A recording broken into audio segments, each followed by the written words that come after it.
ओम अज्ञानतिमिरान्धस्य ज्ञानाञ्जनशलाकया सत्सुरोन्मिलितं येन तस्मै श्रीगुरुवे नमः। नमो विष्णुपादाय कृष्णप्रेष्ठाय भूतले श्रीमदे भक्तिवेदान्त स्वामीति नामिने। नमस्ते सारस्वती देवे गौरवाणी प्रचारिणे निर्विशेष शून्यवादी पाश्चात्य देशतारिणे। जय श्री कृष्ण चैतन्य प्रभु नित्यानंद श्री अद्वैत गदाधर श्रीवासदि गौर भक्तवृंद। हरे कृष्ण कृष्ण कृष्ण हरे हरे, हरे राम राम राम हरे हरे। हरे कृष्णा பக்தர்கள் அனைவருக்கும் இனிமையான காலை வணக்கம். இன்றைய பாகவத சத்சங்க வகுப்புல வந்து கலந்து நிற்கிற எல்லா பக்தர்களுக்கும் என்னுடைய பணிவான நமஸ்காரம். இன்று ஸ்ரீமத் பாகவதத்தில் நாம் படித்தது முதலாம் ஸ்கந்தம் 6வது அத்தியாயம். நாரத முனிவருக்கும் வியாச மகரிஷிக்கும் இடையே நடந்த உரையாடல். அதுல 34வது பதம். ஏதத்தியாதூர சித்தானாம் மாத்ரா ஸ்பர்ஷேஷயா முஹோ பவ சிந்தோ ப்ளவோ திருஷ்டோ ஹரிச்சர்யானுவர்ணனம். இந்திரிய போகங்களை அனுபவிக்க வேண்டும் என்ற இடையறாத ஆசைகளில் மூழ்கி இருப்பவர்களால் பரமபுருஷரின் உன்னதமான செயல்களை இடைவிடாமல் பாடுவதன் மூலம் அறியாமை எனும் கடலை கடந்து விட முடியும் என்பதை எனது சொந்த அனுபவத்தினால் நான் உணர்ந்து கொண்டேன். எஸ், இங்க வந்து நாரத முனிவர் வியாச மகரிஷிட்ட மிக அற்புதமான உபதேசங்களை நல்குகின்றார். அது வெறுமனே சாஸ்திரத்துல படிச்சது மட்டும் இல்ல, அவருடைய ரியலைஸ்ட் எக்ஸ்பீரியன்ஸ், அனுபவம் நிறைந்த அறிவு. சாஸ்திரம் கற்றுன்ற அறிவு, அது அனுபவத்துல அனுபவித்தது. அவருடைய ரியலைஸ்டு நாலேஜ் அனுபவபூர்வமாக தெரிந்து கொண்டது. ஞான விஞ்ஞான சகிதம். ஞானம்னா அறிவு, சாஸ்திரத்துல பெறக்கூடிய அறிவு. விஞ்ஞானம்னா அது நடைமுறையில அனுபவத்துல பெற்றுக்கொண்ட அறிவு. அப்ப நாரத முனிவர் இங்க தன் வாழ்க்கையில் நடந்த அந்த லீலைகளை வைத்துக்கொண்டு அவர் எவ்வாறு நாரத முனிவர்ங்கிற இடத்துக்கு வந்தாரு, அதுக்கு தூய பக்தி தோன்ற நிலை எவ்வாறு அடைந்தார், அவருடைய வாழ்க்கையில என்னென்ன அனுபவங்களை பெற்றுக்கொண்டார், தூய பக்தியுடைய சங்கம் எவ்வளவு சக்தி வாய்ந்தது, பக்தி தோண்டி எவ்வளவு சக்தி வாய்ந்தது, இதெல்லாம் வெறும் படித்தது மட்டும் இல்லாம கேட்டது மட்டும் இல்லாம பை ஹிஸ் ஓன் எக்ஸ்பீரியன்ஸ், அவருடைய உணர்வுபூர்வமாக அவர் சொந்த வாழ்க்கையில நடந்தது அனுபவத்தையும் அவருக்கு பகிர்ந்து எக்ஸ்பீரியன்ஸ். அது நீங்க ரியலைசேஷன், அனுபவங்கள், அவருடைய ரியலைசேஷன் அது நீங்க பகிர்ந்துக்கிறார். அதனால பக்தி தொண்டு சக்தி வாய்ந்தது, பக்தர்கள் சக்தி வாய்ந்தவங்க, அதெல்லாம் வந்து சாஸ்திரத்துல இருக்கு. அது அனுபவ ரீதியா எப்படி அவர்கள் உணர்ந்தாங்க அப்படிங்கறது இங்க சொல்றாரு.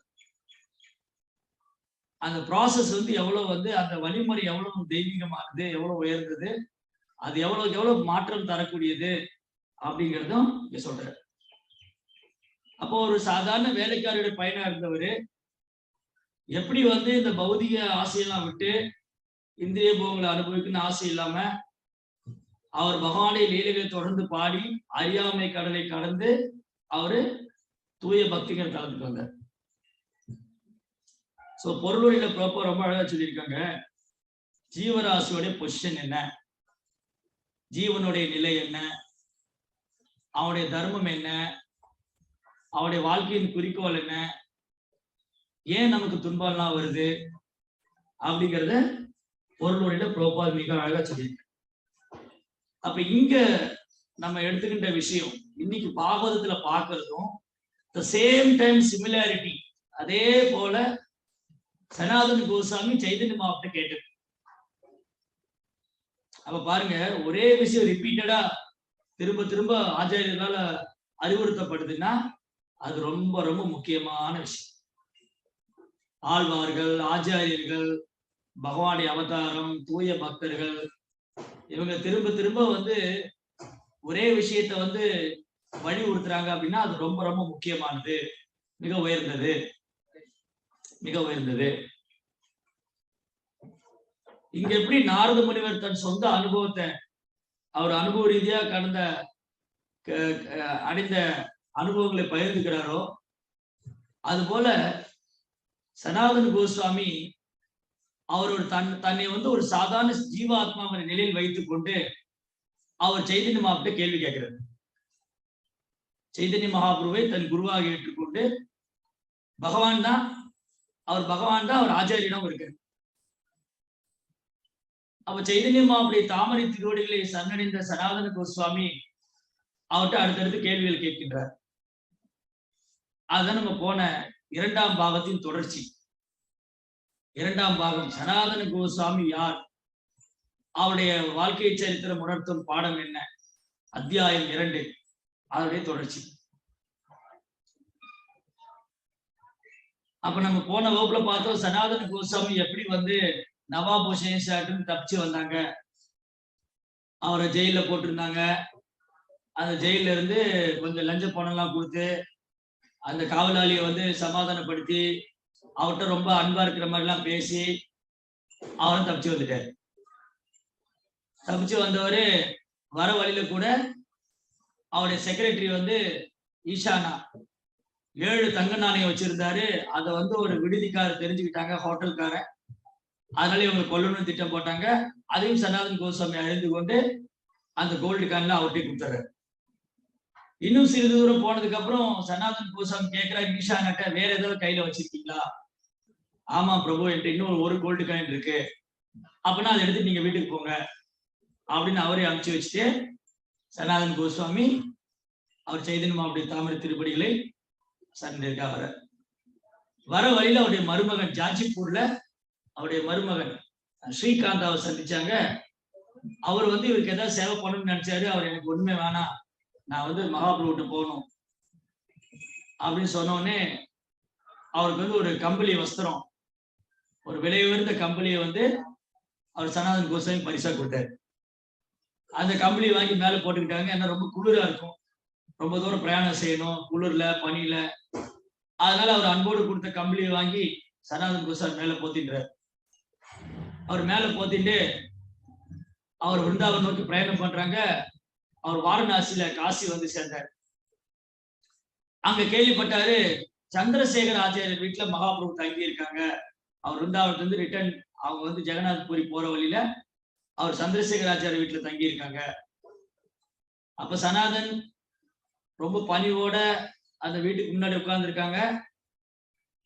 அப்ப மகாபிரபு சொல்றாரு, வெளியில ஒரு சாது வந்திருக்காரு, போய் கூட்டிட்டு வாங்க அப்படின்னு சந்திரசேகர் சொல்றாரு. அந்த காலத்துல வீடுகள்லாம் பாத்தீங்கன்னா முன்னாடி ஒரு திண்ணை கட்டி வச்சிருப்பாங்க. பழைய காலத்து வீடெல்லாம் எப்படி இருக்குன்னா வழி போர்க்கர்கள் ஓய்வு எடுக்கலாம், அவங்க தங்கலாம் தூங்கலாம், அதுக்கு ஒரு திண்ணை கட்டி வச்சிருப்பாங்க. அங்க பானையில தண்ணி எல்லாம் வச்சிருப்பாங்க. இன்னைக்கு அந்த இடத்துலயும் கடை கட்டி வாடகை போட்டுலாம் தான் பாக்குறாங்க. அதான் கலியுகம். முன்னெல்லாம் வந்து வழிபோக்கர்கள் போறவங்களுக்கு சத்திரம் கட்டி வச்சாங்க, அவங்களுக்கு மோர் கொடுப்பாங்க, அவங்களுக்கு வந்து பழங்கள் கொடுப்பாங்க, ஏதாவது சேவனை பண்ணுவாங்க. இன்னைக்கு சேவை பண்ணக்கூடிய மனப்பான்மை குறைந்து கொண்டே வருகிறது மக்களிடத்துல. எனக்கு வந்து ஒரு 4 அடி இடம் இருந்தாலும் அதுலயும் நம்ம கடையை கட்டி வாடகை போட்டா எனக்கு வருமானம் வரும், சேவை பண்ணி எனக்கு என்ன கிடைக்கும் அப்படிங்கிற மனோபாவத்தை நோக்கி நம்ம நகர்ந்து கொண்டே இருக்கோம். ஆனா முன்ன வீடுகள்லாம் வந்து நிறைய திண்ணைகள்லாம் இருக்கும். பெரியவங்க கூட திண்ணையில உட்காந்து கதைகள்லாம் பேசிக்கிட்டு இருப்பாங்க. அந்த மாதிரிலாம் இருந்தது. திண்ணை பள்ளிக்கூடம் கூட ஒரு காலத்துல இருந்து. திண்ணையில வந்து பிராமணர் வந்து பள்ளிக்கூடம் நடத்துவாங்க. பசங்க எல்லாம் படிக்க வந்துட்டு பிராமணர்கிட்ட பள்ளிக்கூடத்துல வந்து படிச்சுட்டு அவருக்கு ஏதாவது தட்சணை கொடுத்துட்டு போவாங்க. இதெல்லாம் ஒரு காலத்துல இருக்கு. அப்போ சந்திரசேகர் வெளியில வந்து பாக்குறாரு, அங்க யாருமே சாதுவே இல்லை. கிழக்க வெறுக்க வடக்கத்து 4 திசையில் பாக்குறாரு. அங்க யாரும் ஒரு சாது வந்திருக்கிறதா சொன்னாங்களே. அப்புறம் அவர் போய் சொன்னாங்க மகாபிரபுட்ட, அங்க யாருமே சாது எல்லாம் ஒண்ணும் இல்லையே, யாருமே இல்லையே. இல்ல நீங்க நல்லா பாக்கல, அங்க போய் பாருங்க, அந்த திண்ணையில யாரோ உட்கார்ந்துருக்காங்களா பாருங்க, உங்க வீட்டு திண்ணையில யாரோ உட்கார்ந்துருக்காங்களா? ஆமா, ஒரு முசல்மான் உட்கார்ந்துருக்காரு, ஃபக்கீர் முசல்மான் துறவி ஒருத்தர் உட்கார்ந்துருக்காரு, அவர் தான் உள்ள வர சொல்லுங்க. இவருக்கு ஒரே ஆச்சரியம், என்ன முசல்மான் துறவிய மகாபிரபு கூப்பிடுறாரு. அவர் சனாதன கோஸ்வாமியை வந்து உள்ள வந்தாங்க. வந்த உடனே அப்படியே ஒரு தண்டம் தரையில விழுந்து கூட சாஷ்டாங்கமா மகாபுருடைய பாதங்களுக்கு மகாபிரபு அப்படியே ஒரு தோளோடு தூக்குறாரு. சனாதன் சொல்றாரு, மகாபிரபு என்னை தொடாதீங்க, என்னை தொடாதீங்க, நான் தீண்டத்தகாதவன், நான் கீழ்நிலையானவன், நான் இழிவானவன், என்னை தொடாதீங்க. அப்ப மகாபிரபு சொல்றாரு, சனாதனா, உன்னை தொட்ட மாத்திரத்தில் நான் புனிதம் அடைகின்றேன். அவர் முழுமுதற் கடவுள். அவர் சொல்றாரு, ஒரு தூய பக்தருடைய ஸ்பர்ஷம் என் மேல பட்டா நான் புனிதம் அடைகிறேன். ஆனா சனாதனம் விலகி விலகி போறாரு. சனாதனை பிடிச்சு கட்டி தள்ளி வைக்கிறாரு. அவருடைய வஸ்திரம்லாம் ரொம்ப பழசாயிருக்கு, கிழிஞ்சு போயிருக்கு. அவர் ஒரு முசல்மான் பக்கீர் மாதிரி இருக்காரு, தாடி எல்லாம் வச்சிருக்காங்க. அவர் சுத்தமா இல்ல, அவர் உடம்புல அழுக்கு. ஆனாலும் மகாபுரம் என்ன பண்ணாங்க, அவர் வலுக்கட்டாயமா பிடிச்சு அவர் கட்டி தள்ளிவிட்டார். அதுக்கப்புறம் சந்திரசேகர் சொன்னாரு, அவரை கூட்டிட்டு போய் ஷவர் எல்லாம் பண்ணி விட்டு மொட்டையெல்லாம் போட்டு சேவ் பண்ணி சிக்காயெல்லாம் வச்சு அவர் சுத்தமாக்கிருங்க, அவருக்கு வஸ்திரம் கொடுங்க. சனாதன் சொன்னாரு, எனக்கு புது வஸ்திரம்லாம் ஒண்ணு வேண்டாம், எனக்கு பழைய வஸ்திரம். மகாபிரபு பக்தர்கனேட வைராக்கிய பிரதான. எளிமையும் துறவும் கைவரப்பட்டவர்கள் தான் தூய பக்தர். தூய பக்தருடைய வாழ்க்கை எப்பவுமே எளிமை, பணிவு, துறவு. He was completely detached, Sanatan Goswami. ஆனா சந்திரசேகர் என்ன சொல்லி கேட்காம அவர் என்ன பண்ணிட்டாங்க, ஒரு பழைய வஸ்திரத்தை வாங்கி அதை 2-3 பாகமா கிழிச்சு ஒரு பாகத்தை உள்ளாடையா போட்டுக்கிட்டு ஒரு பாகத்தை மேல கட்டிக்கிட்டு இன்னொரு பாகத்தை மேல ஒரு சந்திர மாதிரி போட்டுட்டேன். அவ்வளவுதான். அதுக்கப்புறம் தப்பான் மிஸ்டர் வீட்டுக்கு பிரசாதம் சாப்பிட போனாங்க. அவரும் சொன்னாங்க, நான் உங்களுக்கு வஸ்திரம் கொடுக்குறேன், உங்களுக்கு புது வஸ்திரம் தரேன், வச்சுக்கோங்க. இல்ல எனக்கு புது வஸ்திரம்லாம் வேணாம், பழைய வஸ்திரத்தை கொடுங்க. 2 வஸ்திரம் தான், அதுவும் பழைய வஸ்திரம். ஒரு துணி ஒரு வஸ்திரம் சந்திரசேகர் ஆச்சாரியர் கொடுத்தாங்க, அதுவும் பழைய வஸ்திரம். இனி ஒரு துணி தப்பான் மிஸ்டர் கொடுத்தாரு, அதுவும் பழைய வஸ்திரம். அவன்கிட்ட புது வஸ்திரம் வாங்கிக்கவே இல்லை, புது ட்ரெஸ் எடுத்துக்கவே இல்லை. நம்ம எல்லா பண்டிகைக்கும் ஒரு லிஸ்ட் வச்சிருப்போம். தீபாவளி, பொங்கல், பிறந்த நாள், கல்யாண நாள், இதுக்கடையில கிருஷ்ண ஜெயந்தி சேர்த்துக்குவாங்க. அவர் எல்லா பண்டிகைக்கும் ட்ரெஸ் எடுத்துக்கிறோம், எல்லா பண்டிகைக்கும் ட்ரெஸ் எடுத்துக்கிறோம். ஆனா சனாதன் கோஸ்வாமி அவருக்கு நியூ ட்ரெஸ் ஆஃபர் பண்ண போது அவர் ரிஜெக்ட் பண்ணிட்டார். நோ, எனக்கு புது வஸ்திரம் வேணாம். பழைய வஸ்திரம் எடுத்து அதை 2-3 பாகமா கிழிச்சு ஒரு பாகத்தை உள்ளாடையாக அணிந்து கொண்டு ஒரு பாகத்தை மேல ஒட்டிக்கிட்டு ஒரு பாகத்தை மேல தோல்ல போடும். மகாபிரபுவுடைய வைராகியத்தை கண்டு ஆனந்தம் அடைந்தார். சனாதன கோஸ்வாமியின் எளிமை, அவருடைய பணிவு, அவருடைய துறவு மகாபிரபுவை கவர்ந்தது.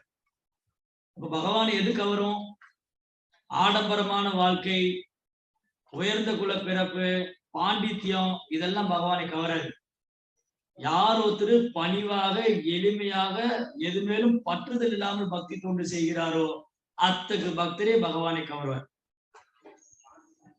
அப்படி சனாதன் அப்படி இருக்காரு. தப்பான் மிஸ்டர் சொன்னாங்க, நீங்க எங்க வீட்டுக்கு பிரசாதம் சாப்பிட வரணும், நீங்க இங்க தங்கி இருக்கிற வரைக்கும், நீங்க வாரணாசியில காசியில் இருக்கிற வரைக்கும் எங்க வீட்டுக்கு பிரசாதம் சாப்பிட வரணும். இல்ல நான் பிரசாதம் சாப்பிட வரமாட்டேன். ஏன்? அப்ப எங்க சாப்பிடுவீங்க? நான் பிக்ஷை எடுத்து சாப்பிடுவேன், தெருவுல போய் பிக்ஷை எடுத்து சாப்பிடுவேன். அந்த அளவுக்கு அவரு துறவு. அவர் நினைச்சிருந்தா தப்பான் மிஸ்டர் வீட்டுல தினமும் அது பிரசாதம் தான், பகவானுக்கு ஆஃபர் பண்ண ஃபுட் தான், பிரசாதம் தான். அது மாதிரி விதவிதமான பலகாரங்களை சாப்பிடலாம். ஆனா அவரு ஏற்றுக்கொள்ளல. அது வேண்டாம், நான் ஒரு துறவியா வாழன்னு இருக்கேன், என் துறவர வாழ்க்கைக்கு இதுதான் உகந்தது. பிக்ஷை எடுத்து அங்கங்க வீடுகள்ல போய் ஏதோ 2 ரொட்டி 1 டம்ளர் பால், அதுதான் இன்னைக்கு ஆகாரம்.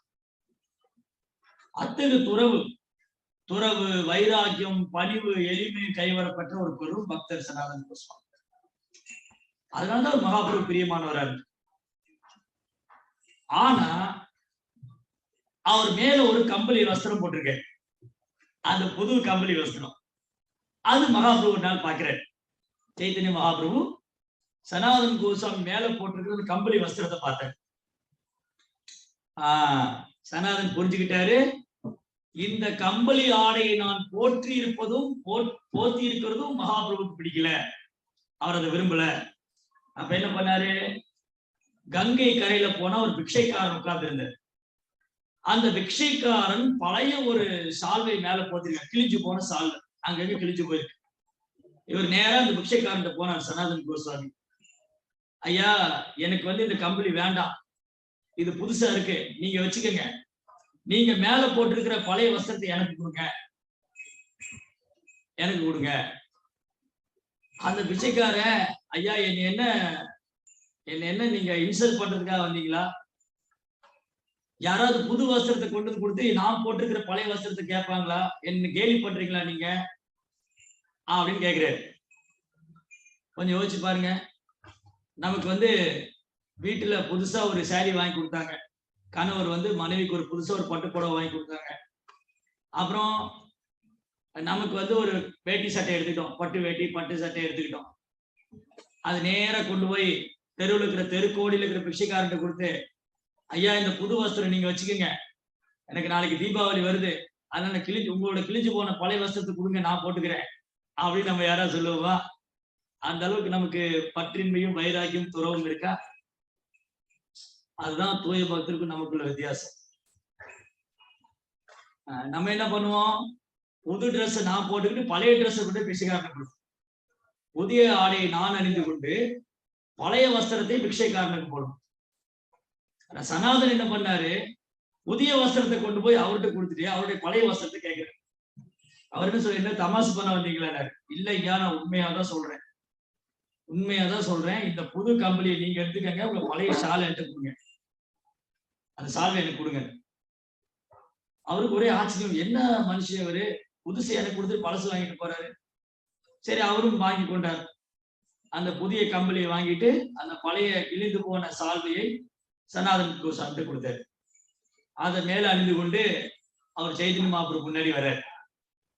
அப்ப சைதன்ய மகாபிரபு புரிந்து கொண்டார், சனாதன் கோஸ்வாமி என் மனதை புரிந்து கொண்டார். இதோ துறவின் சிகரம், துறவு, பற்றின்மை, பணிவு, எளிமையின் சிகரம் சனாதன் கோஸ்வாமி. மகாபிரபுவர் அப்படி கட்டி தள்ளிவிட்டார். அவருக்கு இருந்த ஒரே ஒரு சொத்து அந்த புது கம்பளி, மீது எல்லாத்தையும் விட்டுட்டு வந்தாச்சு. கோல்டு காயின், இது வரைக்கும் சேர்த்து வச்ச சொத்து எதுவுமே கிடையாது. போட்டிருந்த வஸ்திரத்தோட வந்தாரு, அந்த வஸ்திரம் கிழிஞ்சு போச்சு, அதையும் தூக்கி போட்டு பழைய வஸ்திரம் போட்டுக்கிட்டாரு. பழைய வஸ்திரம் தான் போட்டிருக்காரு.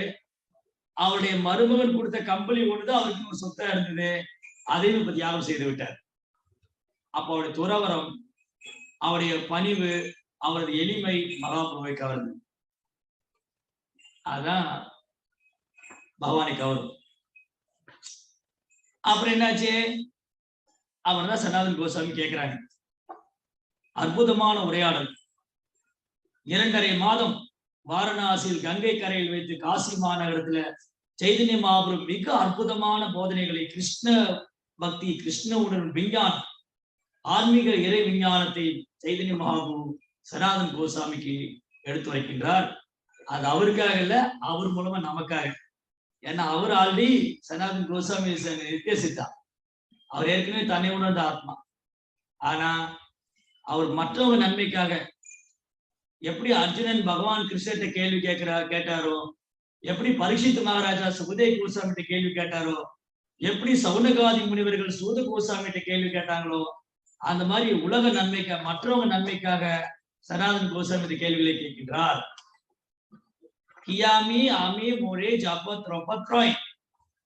ஓ மகாபிரபு, ஓ எம்பெருமானே, என்னை எல்லாரும் பெரிய பண்டிதங்கிறாங்க, நீங்க சாஸ்திரம் படிச்சிருக்கீங்க, உயர்ந்த குலத்துல பிறந்திருக்கீங்க, பன்மொழி திறன் படிச்சிருக்கீங்க அப்படின்னு என்ன புகழ்றாங்க. ஆனா தயவு செய்து எனக்கு இந்த சந்தேகங்கள் இருக்கின்றன, இதை தாங்களே நிவர்த்தி செய்ய வேண்டும். என்னென்ன சந்தேகம்? நான் யாரு மகாபிரபு? நான் யார்? எனது தர்மம் என்ன? நான் என்ன செய்யணும்? எனது மனித வாழ்க்கையின் குறிக்கோள் என்ன? எனக்கு ஏன் 3 வகையான துன்பங்கள் வருகிறது? இந்த 4 கேள்வி நான் கேட்க ஆரம்பித்தால்தான் இந்த மனித வாழ்க்கை துவங்குகின்றது. இந்த கேள்விகள் கேட்காத வரைக்கும் என் மனித வாழ்க்கையை நான் ஸ்டார்ட் பண்ணல, துவக்கல. நான் ஒரு விலங்கு போலதான் வாழ்ந்துட்டு இருக்கேன். நான் யாரு? எனது தர்மம் என்ன? எனது மனித வாழ்க்கையின் குறிக்கோள் என்ன? எனக்கு ஏன் 3 வகையான துன்பம் வருது? இதுதான் சனாதன் கோஸ்வாமி ஸ்ரீ சைதன்ய மகாபிரபு கேட்ட கேள்வி. அப்ப மகாபிரபு ரொம்ப அற்புதமா பதிலளிக்கிறார். மகாபிரபுவின் தாமரை திருப்பாதங்கள் பக்கத்துல சனாதன கோசாமி அமர்ந்து கொண்டார். இப்படி தினமும் 2.5 மாதம் இரவு பகலாக தொடர்ந்து மகாபுடைய இன்ஸ்ட்ரக்ஷன்ஸ், அவருடைய உபதேசங்கள் சனாதன கோஸ்வாமி. மகாபிரபு சொன்னாங்க, நான் யாரு? ஜீவரே சொரூபம் கிருஷ்ணரே நித்தியதா. ஜீவாத்மாவின் சொரூபம் உண்மையான நிலை என்னன்னா, அவன் பகவானுடைய சேவகன். ஜீவாத்மாவின் உண்மையான அடையாளம், எனது உண்மையான அடையாளம், எனது ஆதார், என் அடையாளம், நான் கிருஷ்ணரின் சேவகன். அதுதான் எனக்கு ஒரிஜினல் ஆதார் ஐடி. இன்னைக்கு அரசாங்கத்துல நம்ம எல்லாருக்குமே ஆதார் கார்டு கொடுத்துருக்காங்க. எந்த வேலைக்கு போனாலும் ஆதார் கார்டு கேட்பாங்க. ஆதார் கார்டு வச்சிருக்கீங்களா? ஆதார் நம்பர் என்ன? என் ஆதாரம், என் அடையாளம் அப்படின்னு அந்த கார்டுல எழுதியிருக்கு. ஆனா அது நம்மளோட உண்மையான அடையாளம் அல்ல. அது நம்மளோட உண்மையான identity card, address proof, ID proof கிடையாது. அது நம்மளோட உண்மையான ஐடி ப்ரூஃப் இல்ல. ஜீவாத்மாவுடைய உண்மையான ஐடி ப்ரூஃப், அவரோட உண்மையான நிலை ஜீவரே சொரூபை கிருஷ்ணரே நித்யதாஸ். இதுதான் என் அடையாளம். அந்த அடையாளத்தை மறந்து விட்டு இது ஒரு புதிய அடையாளத்தை நான் உருவாக்கி கொண்டேன்.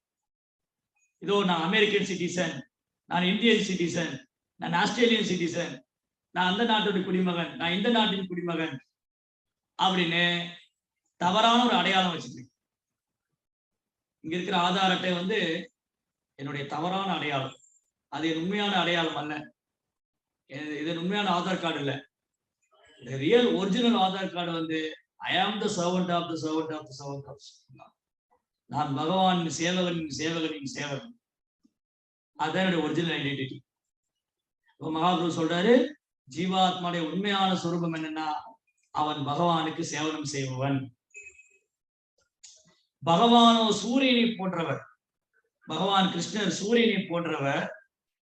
சூரியன் எவ்வாறு சக்தியின் மூலமாக எங்கும் வியாபிச்சிருக்கோ, சூரியன் தன் சக்தியின் மூலமாக எங்கும் வியாபிச்சிருப்பது போல பகவான் தன் சக்தியின் மூலமாக எங்கும் வியாபிச்சிருக்கார். அவர் தன்னுடைய ஆன்மீக லோகமான கோலோக பிருந்தாவனத்தில் நித்தியமாக லீலையில் செய்து கொண்டிருந்தார். பகவான் கிருஷ்ணர் ஆன்மீக லோகமான கோலோக பிருந்தாவனத்துல நித்தியமா லீலை பண்ணிட்டு இருந்தாலும் அவர் தன் சக்தியின் மூலமா எங்கும் வியாபிச்சிருக்காரு. சோ இன்னைக்கு வகுப்பு கொஞ்சம் தத்துவார்த்தமா இருக்கு. ஏன்னா அவ்வளவு நம்ம வாழ்க்கைக்கு முக்கியமான பாடம். இந்த கான்வர்சேஷன், இந்த உரையாடலை நம்ம சரியா புரிஞ்சுக்கிட்டோம் அப்படின்னா இனி நம்ம தெரிஞ்சுக்க வேண்டியது ஒண்ணும் இல்லை. அந்த அளவுக்கு மிக அற்புதமாக விவரமாக சைதன்ய மகாபிரபு சனாதன கோசாமி எடுத்து சொல்றாரு. ஜீவாத்மா யாரு, பகவான் யாரு, அவருடைய சக்திகள் என்ன, எல்லாமே கவர் பண்ணிட்டாரு. இந்த கான்வர்சேஷன் ஃபுல்லா, இந்த உரையாடல் முழுவதுமே என்னென்ன விஷயங்கள் ஆன்மீகத்துல இறை விஞ்ஞானத்துல, ஆன்மீக விஞ்ஞானத்துல ஒரு சாதகன், ஒரு மாணவன் என்னென்ன அறிந்து கொள்ள வேண்டுமோ அனைத்தையும் மகாபிரபு சொல்றாரு. அதை சொல்லிட்டு அதை அப்படி புஸ்தகமா எழுத சொன்னார் சனாதன கோஸ்வாமி. அதனால இது கொஞ்சம் முக்கியமான டாபிக், ரொம்ப முக்கியமான தலைப்பு. அதனால கவனமா கேட்கணும். தூக்கம்லாம் வரும். அதனால கூடுமானவருக்கு தூங்காம கேட்கணும். அப்படி தூங்கியாவது கேட்கணும் இல்ல. அப்புறம் மகாபிரபு சொன்னாங்க, பகவான் கிருஷ்ணர் சூரியனை போன்றவர். சூரியன் எவ்வாறு தன் சக்தியின் மூலம் எங்கும் வியாபித்திருக்கின்றதோ அதுபோல பகவான் ஆன்மீக லோகமான கோலோக பிருந்தாவனத்தில் இருந்தாலும் தன் சக்தியின் மூலமாக எங்கும் வியாபிச்சிருக்காரு. அவருடைய சக்தி எல்லையற்றது. பராச சக்தி விவிதை சூயது சாபாவதி ஞானபலாக்கியாச்சு. அவர் சக்தி எல்லையற்றது. அதை 3 வகையா பிரிக்கலாம். சித் சக்தி, மாயா சக்தி, தடஸ்த சக்தி. பகவான் சக்தி எல்லையற்றது. அந்த எல்லையற்ற சக்திகளை 3 வகையா பிரிக்கலாம். 3 கேட்டகரி. அந்த எல்லையற்ற அன்லிமிட்டட் எனர்ஜிய ஒரு 3 கேட்டகரிக்குள்ள வச்சுக்கலாம். ஒன்று சித் சக்தி, இன்னொன்று மாயா சக்தி, இனி ஒன்று தடஸ்த சக்தி. சித் சக்தி அப்படிங்கிறது நித்தியமான ஆத்மீக சக்தி, பகவானுடைய ஆத்மீக ஸ்பிரிச்சுவல் எனர்ஜி. சித் அப்படிங்கிறது முழுமையான அறிவு நிறைந்த பகவானுடைய ஆன்மீக சக்தி. மாயா சக்திங்கிறது பகவானுடைய பௌதிக சக்தி, பகவானுடைய பிரிந்த சக்தி. தடஸ்த சக்தி என்பது உயிர்வாளிகள் நாம ஜீவாத்மாக்கள் பகவானுடைய தடஸ்த சக்தி. பகவான் எல்லையற்ற சக்தி இருக்கு. அத 3 பாகமா எடுத்துக்கிட்டா, ஒன்று சித் சக்தி, இன்னொன்று மாயா சக்தி, இன்னொன்னு தடஸ்த சக்தி. சித் சக்தி என்பது பகவானுடைய ஆன்மீக சக்தி, மாயா சக்தி என்பது பகவானுடைய பகிரங்க சக்தி, பௌதிக சக்தி. ஜீவாத்மா பகவானுடைய மத்திய சக்தி, தடஸ்த சக்தி. இந்த ஜீவாத்மாவுக்கு நம்ம பன்னெடுங்காலமாக இதை மறந்து போய் நான் யார், நான் பகவானின் சேவகன் என்பதை மறந்து போய் ஜடையிற்கின் முக்குணத்தினுடைய சம்பந்தத்தினால சத்வ ரஜஸ்தம இதி ஜடையிற்கின் முக்குணத்தின் சம்பந்தத்தினால நாம் பன்னெடுங்காலமாக துன்பப்பட்டுக் கொண்டிருக்கிறோம். 3 வகையான துன்பம் அனுபவிச்சிருக்கோம் இந்த ஜடையிற்கையோடு சம்பந்தம் கொண்டதினால. பிரகிருதி கிரியமானானி குணை கர்மானி சர்வசக அகங்கார விமூடாத்மா. ஒரு முட்டாள் ஆத்மா பிரகிருதி கிரியமான குணை கர்மானி, குணத்தினுடைய சங்கத்தினால, அகங்காரத்தினால முட்டாள் ஆத்மா கர்த்தாவ விதி மன்னதே, தன்னை கர்த்தா என்று நினைத்துக் கொள்கிறான். தன்னை கர்த்தா என்று நினைத்துக் கொள்கிறான். அதன் மூலமாக அவன் பிறவி தோறும் 3 விதமான துன்பங்களை அனுபவித்துக் கொண்டிருக்கின்றான். அதிலிருந்து 3 விதமான துன்பம்: அத்தியாத்மிக், அதிபௌதிக், அதிதெய்வம். எப்போ நான் இந்த ஜட உடலை எடுத்துக்கணும், ஜீவாத்மாவாகிய நான் இந்த ஜட உடலை எடுத்துக்கொண்டோனே இந்த உடலாலும் மனதாலும் வரக்கூடிய துன்பம், அதுக்கப்புறம் இயற்கையினால வரக்கூடிய துன்பம், அதுக்கப்புறம் மற்ற ஜீவராசிகளால் வரக்கூடிய துன்பம். அந்த மாதிரி 3 வகை துன்பத்தை கால வரையின்றி அனுபவித்துக் கொண்டிருக்கிறான். சில காலம் மேலுலகங்கள், கீழுலகம், இந்த 14 புவனத்தை சுற்றி திரிக்கும்.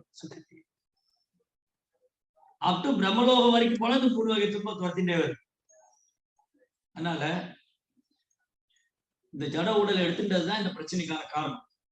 ஜட உடல் எடுத்துட்டு 3 வகை துன்பத்தினால கஷ்டப்பட்டு, அப்படி கஷ்டப்பட்டு இருக்கிற ஜீவாத்மா அவன் அறியாமல் என்ன நினைக்கிறான்னா, இந்த உடல் சார்ந்த இந்திரிய சுகங்கள் கிடைக்கும் போது அவனுக்கு சந்தோஷமா இருக்கு, ஆனா கஷ்டப்பட்டு இருக்கான்.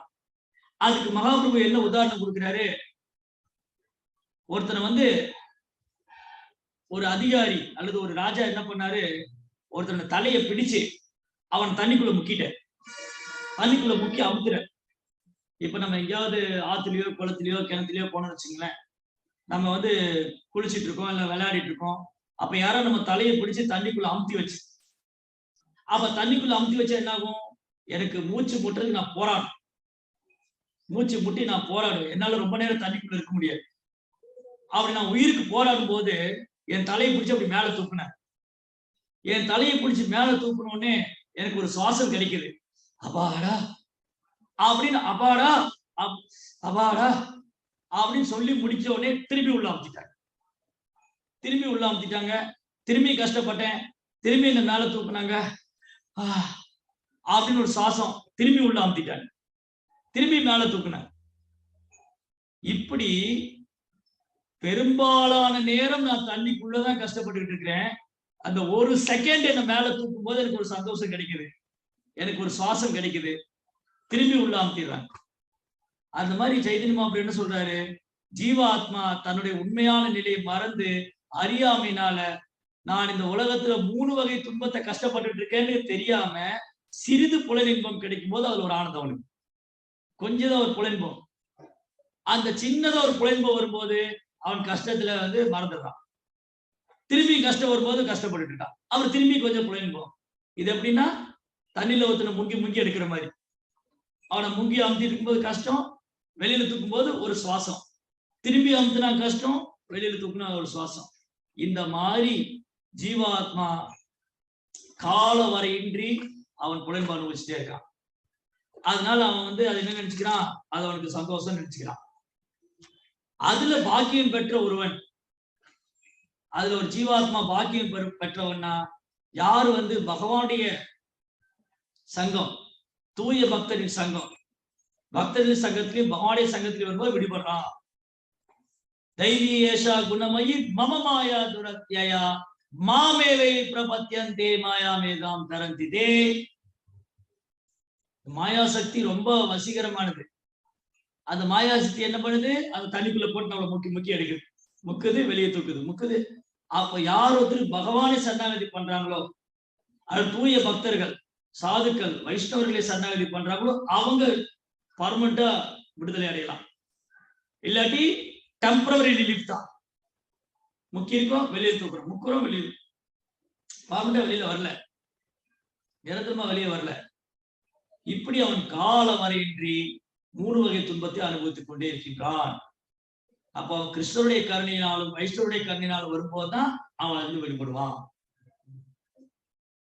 பகவானும் தூய பக்தர்களும் ஒன்றானவங்க, அதே சமயத்துல வேறானவங்க. அச்சிந்திய வேதா வேத தத்துவம் ஒன்றானதும் அதே சமயத்துல வேறான. மகாபிரபு வந்து ஜீவாத்மாவுக்கு பரமாத்மாவுக்குள்ள ஒற்றுமையில் வேற்றுமை. ஜீவாத்மா பரமாத்மா குணத்தால் ஒன்றானவங்க, ஆனா அளவுல வேறானவங்க. அதனால ஜீவாத்மா என்னைக்கு பகவானுடைய பக்தி பாதைக்கு வரானோ, பக்தருடைய சங்கத்துக்கு வரானோ, அவன் படிப்படியா அறியாமையிலிருந்து விடுபடுவான். வேதங்கள், ஆச்சாரியன்மார்கள், குரு, சாது, பரமாத்மா இவங்களுடைய வழிகாட்டுதல்ல ஒரு ஜீவாத்மா பயிற்சி செய்யும் போது அவன் உடனடியாக அறியாமையிலிருந்து விடுபடுகிறான்.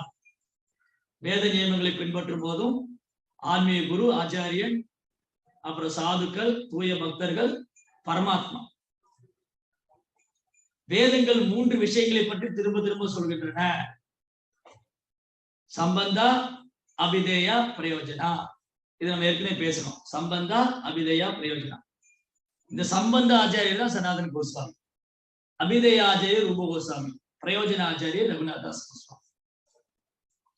அதனால நமக்கு பகவானுக்கு, அதாவது ஜீவாத்மாவுக்கு பகவானுக்கு என்ன சம்பந்தம் இருக்கு, அப்புறம் என்னுடைய தர்மம் என்ன, மனித வாழ்க்கையின் குறிக்கோள் என்ன, இதெல்லாம் வந்து ஒன் பை ஒன்னா, ஒன் ஆஃப்டர் அனதர், ஒன்னு அடுத்து மகாபிரபு வந்து சனாதன் கோஸ்வாமி எக்ஸ்பிளைன் பண்ணிட்டே வருது. சோ முதல்ல ஜீவாத்மாவுடைய சொரூபம் பகவானுக்கு சேவை பண்றது. இப்ப அடுத்தது என்னது, அவனுடைய தர்மம் என்ன, அவனுடைய தர்மம் என்ன, அதுக்கு மகாபிரபு பதில் சொல்றாரு. தூய பக்தி தொண்டு. தூய பக்தி தொண்டு பயிற்சி பண்றதுதான் அந்த ஜீவனுக்கு பெரும் ஆனந்தம் தரக்கூடியது. அதுவும் பாகவத்தில் இருக்கு. சவே பும்சா பரோ தர்மோ எதோ பக்தி ரதோக்ஷஜே அகைர்பியா பிரதிகதாய ஆத்மா சுப்ரஷிததி. பரோ தர்மம் மிக உயர்ந்த தர்மம். அப்ப அதுக்கு மகாபிரபு ஒரு சின்ன குட்டி கதை சொல்றாரு. அந்த குட்டி கதை சொல்லி அது மூலமா பக்தி தொண்டு எவ்வளவு உயர்ந்ததுன்னு சொல்றாரு. சர்வஜா அப்படின்னு ஒரு பெரிய ஜோதிடர் இருந்தார். சர்வஜா. அந்த ஜோதிடர்கிட்ட ஒரு ஏழை மனிதன், பரம ஏழை, ரொம்ப துன்பப்படுறாரு. அவர் வந்து ஜோதிடர் வந்தார். ஐயா, என்னை எப்படியாவது விடுவிச்சிருங்க, என்னை எப்படியாவது காப்பாத்துங்க. அப்போ அந்த ஜோதிடர் சொல்றாரு, உங்க அப்பா வந்து உனக்கு ஒரு சொத்து வச்சிருக்க, அந்த சொத்தை அடைந்து விட்டால் உன் பிரச்சனை எல்லாம் தீர்ந்து விடும். அந்த ஜோதிடர் சொல்றாரு, உன் அப்பா வந்து ஒரு இடத்துல ஒரு சொத்து வந்து உனக்காக ஒரு சொத்து வச்சிருக்க, அந்த சொத்தை நீ அடைந்து விட்டால் உன் பிரச்சனை எல்லாம் தீர்ந்து விடும். ஆனா அது எப்படி போறது? 4 விதமான பாதை இருக்கு. அந்த 4 பாதையில எந்த பாதையில போனா அந்த சொத்தை நீ அடையலாம், எந்த பாதையில போகக்கூடாது. தெற்கு பக்கமா போயிடாத, அந்த சொத்தை அடைவதற்கு தெற்கு பக்கமா போயிடாத. அங்க கொடூரமான பட்சிகள்லாம் இருக்கு, பூச்சிகள்லாம் இருக்கு, அது உன்னை கொத்தியே கொண்டு போடும். அதனால தெற்கு பக்கமா போகாத. சரி, மேற்கு பக்கமா போலாமா? மேற்கு பக்கமும் போயிடாத, அங்க பிசாசுகள்லாம் இருக்கு, அது உன்னை பிடிச்சு ஆட்டி வைக்கும். சரி, வடக்கு பக்கமா போலாமா? அங்கேயும் போகாத, அங்க கொடூரமான சர்ப்பம் இருக்கு, அதுவும் ஒண்ணு தீண்டிடும். கிழக்கு பக்கமா போனீங்கன்னா அந்த சொத்தை நீ அடைவாய். அந்த சொத்து என்னது? தூய பக்தி தொண்டு. ஒரு ஜீவாத்மா எல்லா விதமான துன்பத்திலிருந்து விடுபட வேண்டுமானால், அவன் மனித வாழ்க்கையின் மிக உயர்ந்த நிலை அடையணும்னா அவன் வந்து தூய பக்தி தொண்டை பெறணும். அந்த தூய பக்தி தொண்டு வந்து இங்க சொன்ன மாதிரி டைரக்ட் ப்ராசஸ், நேரடியான வழிமுறை. அப்ப மற்றதுல என்னது? அந்த ஜோதிடர் சொன்னாரு, தெற்கு பக்கம் போகாத, மேற்கு பக்கம் போகாத, வடக்கு பக்கம் போகாத, கிழக்கு பக்கமா போ. தெற்கு பக்கம் போனா நிறைய பூச்சிகள்லாம் இருக்கும், உன்னை கடிச்சு கடிச்சு துன்புறுத்தும். அது வந்து கர்ம காண்ட பகுதி, பலநோக்கு கர்மம். இந்த யாகம் செஞ்சா இந்த பலன் கிடைக்கும், இந்த யாகம் செஞ்சா இந்த பலன் கிடைக்கும், இந்த தேவதை வழிபட்டா இந்த பலன் கிடைக்கும். இந்த மாதிரி பலநோக்கு கர்மங்கள் இருக்கு. கர்ம காண்டம், அந்த பக்கம் போயிடாத. அது வண்டுகள் உன்னை வந்து கடிச்சு கொதறது போல. சரி, அந்த பக்கம் வேணாம். அப்ப கர்ம காண்டம் கூடாது. சரி, அதுக்கப்புறம் மேற்கு பக்கம் போலாமா? அங்க ஒரு பிசாசு இருக்கு. அதை பிடிச்சு ஆட்டி வைக்கும். அது என்னது? அது ஞான மார்க்கம். ஞான மார்க்கத்தில் போய்விட்டால் ஒருவன் தன்னை கடவுளாக நினைப்பான். அது பெரும் ஆபத்தாகிவிடும். நான் இறைவனோடு இரண்டரை கலந்து விடும். தன்னுடைய அடையாளத்தை அழித்துக் கொள்வான். தன்னுடைய அடையாளத்தை அழித்துக் கொள்வான். தான் இறைவனோடு இரண்டரை கலந்து விட வேண்டும். அப்ப அந்த மார்க்கம் கூடாது. அதனால மேற்கு பக்கம் போடாது. அங்க பிசாசு இருக்கு. சரி, வடக்கு பக்கம் போலாமா? அங்க பெரிய சர்பம் இருக்கு. ஒண்ணு விழுங்கிடும். பெரிய சர்பம் இருக்கு. அது என்னது? யோக முறைகள். பல்வேறு யோக முறைகளை கற்றுக்கொண்டு நான் ரொம்ப யோக சித்திகளை அடைய வேண்டும் அப்படின்னா அது நம் காலத்தை விரையமாக்கும். அந்த யோகத்துக்கான பயிற்சி அது காலம் வரையும், கடைசியில் அது நம்முடைய நேரத்தை விழுங்கி நம்மை விழுங்கிவிடும். அதனால நீ எந்த பக்கம் போகணும்? கிழக்கு பக்கம் போனா நேரா பக்தி தொண்டு. அது உனக்கு, அதுதான் உன் சொத்து. அதை நீ அடைந்து விட்டால் பகவானை நீ அடைந்து விடலாம் அப்படின்னு ஒரு அழகான ஓமை கதை சொல்ற. அழகான ஓமை கதை. அதனால தூய பக்தி தொண்டு, கடவுள் இறைவனை எவ்வாறு அணுகுவது? தூய பக்தி தொண்டால் தான் அணுகணும். தூய பக்தி தொண்டு. வேற எந்த ஒரு உள்நோக்கும் எதிர்பார்ப்பும் இருக்கக்கூடாது. அந்யாபிலாஷிதா சூன்யம் ஞான கர்மானாவர்த்தம் அனுகூலன்னு கிருஷ்ண அனுசீலனம் பக்தி உத்தமா. எந்த ஒரு உள்நோக்கும் கிடையாது, எந்த ஒரு எதிர்பார்ப்பும் கிடையாது. பெயர், புகழ், சொத்து, முக்தி எதை விரும்பக்கூடாது. ஒன்லி ஒன் அண்ட் ஒன்லி எதை மட்டும் விரும்பணும்? பகவானுடைய சேவகனுடைய சேவகனாக இருக்க வேண்டும். பகவத் சேவையை மட்டுமே ஒருத்தர் விரும்பி பெற்றுக் கொள்ள வேண்டும்.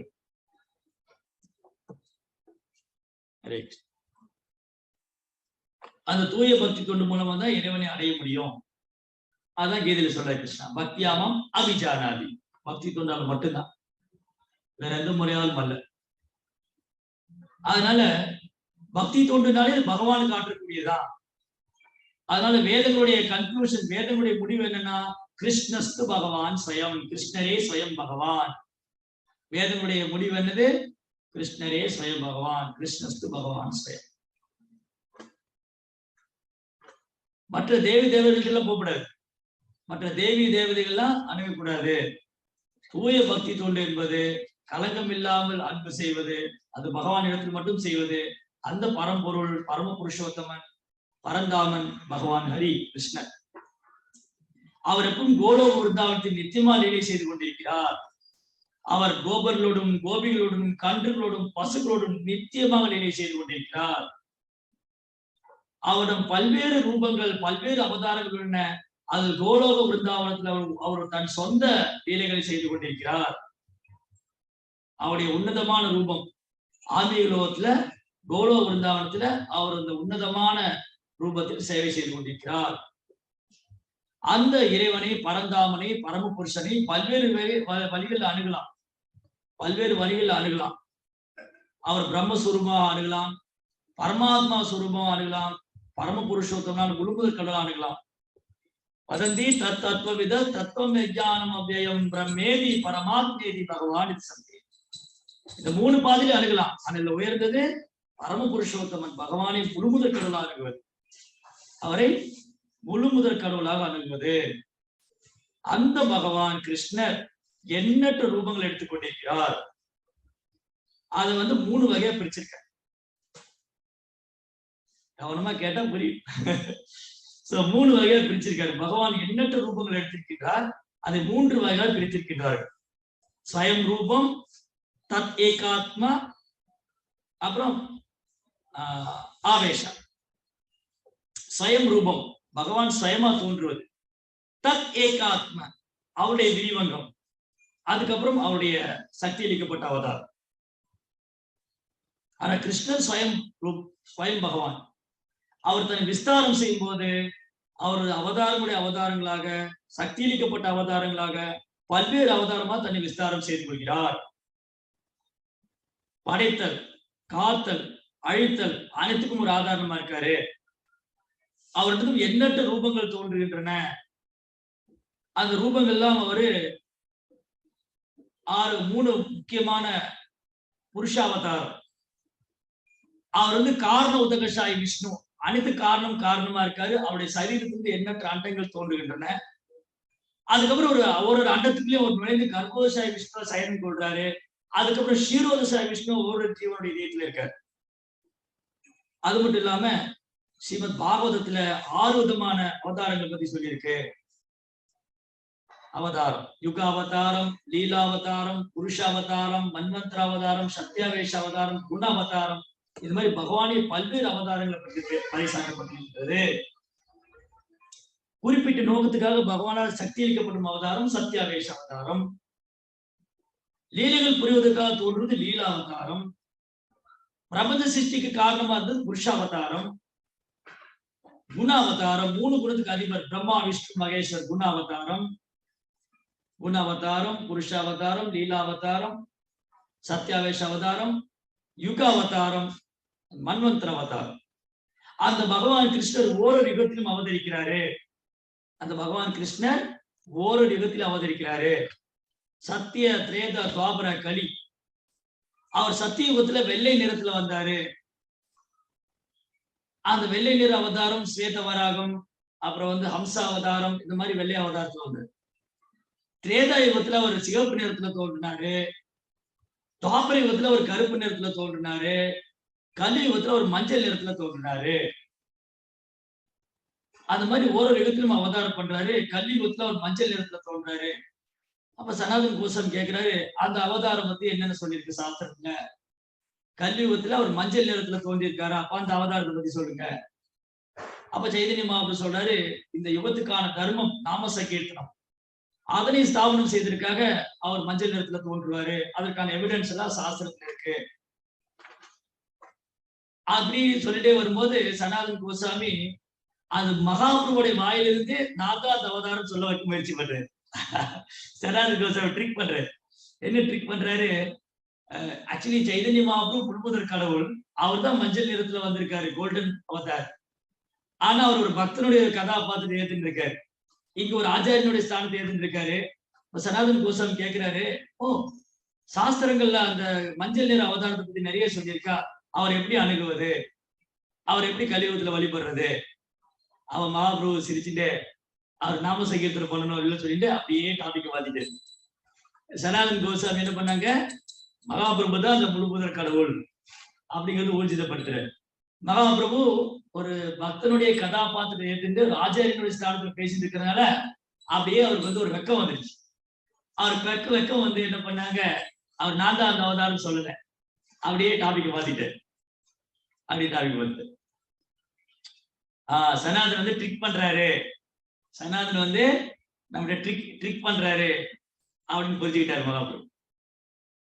அதுக்கப்புறம் மகாபிரபு சொல்றாரு, பிரம்மாவுடைய ஒரு பகல் பொழுது, ஒரு நாள்ல ஒரு பகல் பொழுதுல பகவான் சுயமா இந்த பூமியில தோன்றுகிறார். கிருஷ்ணா நேரடியாக இறங்கி வர்றார். அப்படி பகவான் கிருஷ்ணர் இந்த பூமியில இறங்கி வரும்போது அவர் ஆன்மீக லோகம் இறங்கி வருது. அந்த ஆன்மீக லோகத்துல அவர் நித்தியமா லீலை பண்றாரு. அவர் 125 ஆண்டு காலம் இந்த பூலோகத்துல இருக்கிற விருந்தாவனத்தில் லீலை செய்கிறார். அந்த லீலைகளை 4 வகையா பிரிக்கலாம்.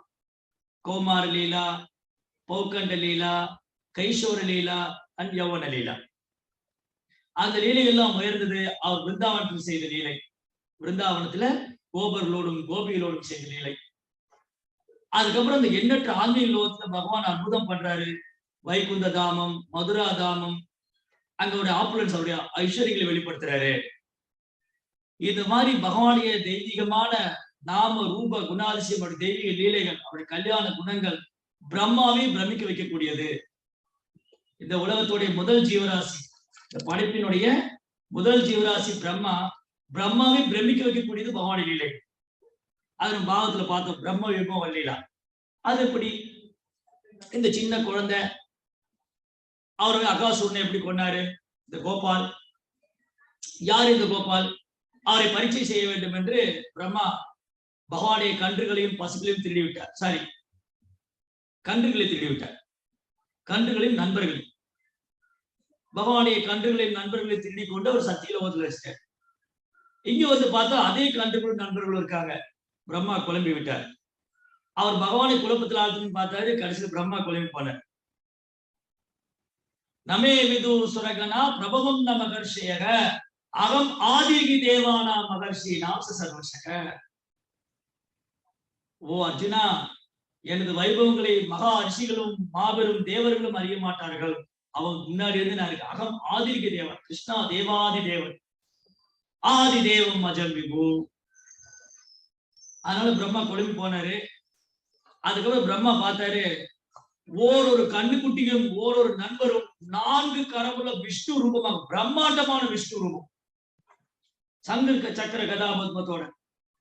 வனமாலி கதி சாங்கி சங்கே சக்கரே சுனந்தகே ஸ்ரீமான் நாராயணோ விஷ்ணு வாசுதேவோ பிரகக்ஷதே. 4 கரம், சங்கும் சக்கரையும் தாமரையும் கதையும் ஏந்தி பிரம்மாண்டமான விஷ்ணு ரூபங்கள். மஞ்சள் நிற பீதாமர ஆடை, என்றும் பாடாத வைஜெயந்தி மாலை, மார்புல ஸ்ரீவஸ்தகுரி, கழுத்துல கௌஸ்துபமணி, தலையில ஒரு அழகான கிரீடம், மழைக்காலத்து மேகத்தை ஒத்த நிறம். அந்த ஓரொரு கண்ணுக்குட்டியின் நண்பர்களையும் பகவான் பிரம்மதேவருக்கு காட்சி கொடுத்தார், விஷ்ணுமூர்த்திகளை. அப்ப பிரம்மா தன்னுடைய அன்னவாகனத்தில் இறங்கி 4 தரையும் தரையில் படும் அளவுக்கு சாஷ்டமா நமஸ்காரம் செய்து அற்புதமான பிரார்த்தனை செய்தார். அற்புதமான பிரார்த்தனை செய்தார். அது மட்டுமல்ல, அந்த 4முக பிரம்மா அவர் ஒரு முறை பகவான் கிருஷ்ணரை துவாரையை காண்பதற்காக வந்தார். அப்ப துவாரகா பாலகர்கள் பகவானும் சென்றார்கள். அவங்க துவாரகா பாலகர்கள் அவங்க முன்னாடி பிரம்மா வந்தாரு, நான் வாசுதேவனை காண வேண்டும், பகவான் கிருஷ்ணரை காண வேண்டும். அப்படியா, நீங்க இருங்க, நான் என்ன பண்றாரு பார்த்துட்டு வரோம். அவங்க பகவானுடைய அரண்மனைக்கு வந்தாங்க. ராஜாதி ராஜ ராஜ மார்த்தாங்க ராஜ கம்பீர துவாரகாபதி வாசுதேவ கிருஷ்ண பகவானுக்கு ஜெயகோ. அந்த துந்துபி எல்லாம் முழங்கி அவங்க வந்து பகவான் பிரார்த்தனை பண்ணாங்க. ஓ துவாரகா பாலர்களே, என்ன செய்தி கொண்டு வந்தீங்க? உங்களை காண பிரம்மா வந்திருக்கிறார். எந்த பிரம்மா வந்திருக்கின்றார்?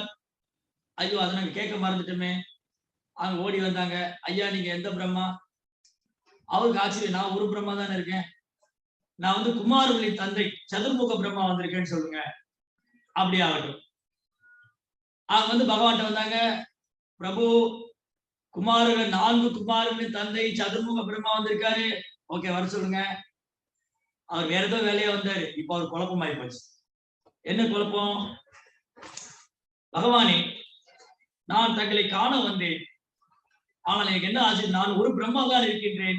ஏன் துவாரகா பாலர்கள் இந்த கேள்வி கேட்டு எந்த பிரம்மா வந்திருக்கிறார்? அப்ப பகவான் சிரித்துக் கொண்டே மற்ற பிரபஞ்சத்துல பிரம்மாக்களை வரவழைத்தார். 8 தலை, 16 தலை, 108, 1008, ஆயிரக்கணக்கான லட்சக்கணக்கான தலை உள்ள பிரம்மாக்கள், ருத்ரர்கள். அவர் எல்லோரும் அவங்க வாகனத்தில் வந்து பிரபுவுக்கு நமஸ்காரம் செய்து, ஓ பிரபுவே, எங்களுக்கு என்ன கட்டளை, நாங்கள் என்ன செய்ய வேண்டும், எங்களுடைய சேவை என்ன என்று பகவான் பிரார்த்திக்கின்றார். அதனால பகவான் கிருஷ்ணனுடைய தெய்வீகமான லீலைகள், அவருடைய நாம ரூப குணாதிசயங்களை மாபெரும் தேவர்கள் போல பிரம்மா போன்ற கூட அறிய முடியாது. அந்த பகவான் கிருஷ்ணர் ஆத்மீக லோகத்துல கோலோ விருந்தாவனத்துல அவர் கோபிகளோட எப்பவும் ராசனம் செய்து அன்பு பரிமாறும்.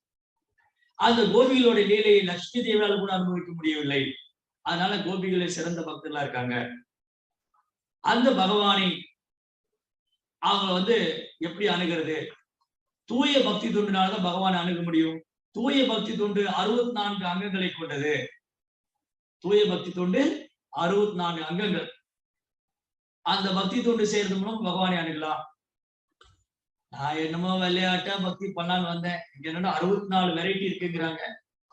அதெல்லாம் நமக்கு சாத்தியமாகுமா அப்படின்னு ஒரு கேள்வி வந்து, ஏதோ ஹரே கிருஷ்ணாவா போனோம், கொஞ்சம் நாம ஜெபிச்சோம், பிரசாதம் சாப்பிட்டோம், அறிபோல் அறிபோல் சொன்னோம் அப்படின்னு நினைச்சிட்டு இருக்கோம். ஆனா பக்தி இஸ் a சயின்ஸ். பக்தி ஒரு விஞ்ஞானம். அந்த தூய பக்தி தோண்டி அறிவதற்கு 64 அங்கங்கள். அதுல 5 பிரதானமானது. 64 நல்ல விஷயம், 5 ரொம்ப ரொம்ப முக்கியமானது. பகவான் நாமத்தை உச்சரிப்பது, பாகவதம் கேட்பது, புனித ஸ்தலத்தில் வசிப்பது, துளசி ஆராதனை செய்வது, இதெல்லாம் ஒருத்தர விடுவிக்கக்கூடியது. பக்தர் சங்கம் அப்படிலாம் சொல்லிட்டு மகாபிரபு இதெல்லாம் ஃபாலோ பண்ணும். யார் ஒருத்தர் பகவானி நாமத்தை உச்சரிக்கிறாங்களோ, பகவானுடைய லீலைகளை கேட்கிறாங்களோ, புனித ஸ்தலத்துல வசிக்கிறாங்களோ, துளசி ஆராதனை பண்றாங்களோ, வைஷ்ணவ சங்கத்துல இருக்காங்களோ, அவங்க தூய பக்தி தொண்டு அடைவாங்க. அதுக்கப்புறம் பக்தியில விதவிதமான நிலை, சாதனா பக்தி, வைதி பக்தி, ராகா பக்தி, ராகானுக பக்தி, பாவ பக்தி, பிரேம பக்தி, அந்த மாதிரி பக்தியின் பல்வேறு நிலைகள். ஆரம்ப நிலை பக்தி, சாதனா பக்தி அல்லது வைத்தி பக்தி. அதுல கொஞ்சம் சுவை ஏற்படும் போது ராக பக்தி. அந்த சுவை இன்னும் அதிகரிக்கும் போது ராகானுக பக்தி. அதுக்கப்புறம் பாவமாக மாறி பிரேமமாக உருவெடுக்கின்றது. அப்போ சனாதன கோசாமி கேட்டாரு மகாபிரபு, அன்னைக்கு நீங்க நான் கேள்விப்பட்டேன், நீங்க சர்வபௌம பட்டாச்சாரியருக்கு ஆத்மா ராமாங்கிற ஸ்லோகத்தை மிக அற்புதமா வர்ணிச்சீங்க. அதை நான் ஒரு முறை கூட கேட்க ஆசைப்படுறேன். அந்த ஸ்லோகத்துடைய தாத்பரியம் என்னன்னு சொல்லுங்க. ஆத்மா ராமஸ்ய முனையோ நிர்கந்தாவி உருக்கிரமே குருபந்தி அகை பக்தி கீர்த்தம் போதோ குணவரி. அற்புதமான ஸ்லோகம் பாகவதத்துல, ரொம்ப புகழ்பெற்ற ஸ்லோகம். அதற்கு சர்வபௌம பட்டாச்சாரிய இடத்துல மகாபிரபு மிக அற்புதமா வர்ணையில் கொடுத்தாங்க. அதை நானும் தானும் கேட்க வேண்டும் என்று சனாதன கோசாமி ஆசைப்பட்டார். அப்ப 61 வகையான விளக்கங்கள், 61 வகையான முறைகள்ல, 61 வகையான விளக்கங்கள், 61 வகையான வழிகள்ல மகாபிரபு அந்த ஆத்மாராம ஸ்லோகத்தை பிரிச்சு ஒரு வார்த்தை ஆத்மாராம ச முனையோ நிர்கந்தா அபி குருக்கிரமே குருபந்தி அகை குகி பக்தி, அந்த ஒரு வேர்டையும் பிரித்து அது பொருள் சொல்ற. சனாதன கோசாமி பரவசம் அடைந்தார். அதுக்கப்புறம் மிருகாரியோட வாழ்க்கை சரித்திரம் சொல்ற. மிருகாரி எப்படி ஒரு சாதாரண வேடனா இருந்தவரு நாரத முனியின் அனுகிரகத்தினால மிக உயர்ந்த பக்தரானாரு. அப்ப பக்தி தோண்டி எவ்வளவு சக்தி வாய்ந்தது அப்படின்னு மகாபிரபு சொல்றாங்க. இப்படி ரொம்ப அழகழகான உரையாடல்கள் சைத்தன்ய மகாபிரபு சனாதன கோஸ்வாமி. அப்புறம் மகாபிரபு சொன்னாங்க, இதெல்லாம் சொல்லிட்டு இதெல்லாம் நீங்க விவரமா எழுதணும். இதுதான் என்னுடைய உபதேசம். இந்த உபதேசங்களை கொடுத்து விட்டு பக்தியினுடைய விஞ்ஞானம், கிருஷ்ண உணர்வின் தத்துவங்கள், வேதங்களின் சாரம், அதெல்லாம் மகாபிரபு சனாதன கோசாமிக்கு அன்பாக சொல்லிக் கொடுத்து இதெல்லாம் விவரமா எழுத சொன்னார். அதுக்கப்புறம் நீங்க விருந்தாவனம் போங்க. அப்ப சனாதன கோசாமி என்ன பண்ணாரு?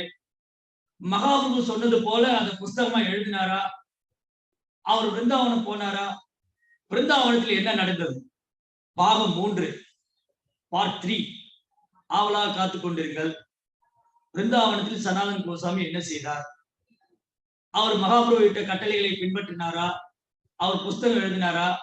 விருந்தாவனத்தில் என்ன செய்தார்? அவர் திரும்ப கூட சைத்தன்ய மகாபிரபு சந்தித்தாரா? என்ன நடந்தது? அவருடன் காத்துக் கொண்டிருங்கள். 3வது பாகம் நாளை வெளியிடப்படும். ஹரே கிருஷ்ணா. ஜெய ஸ்ரீல பிரபுபாதுக்கு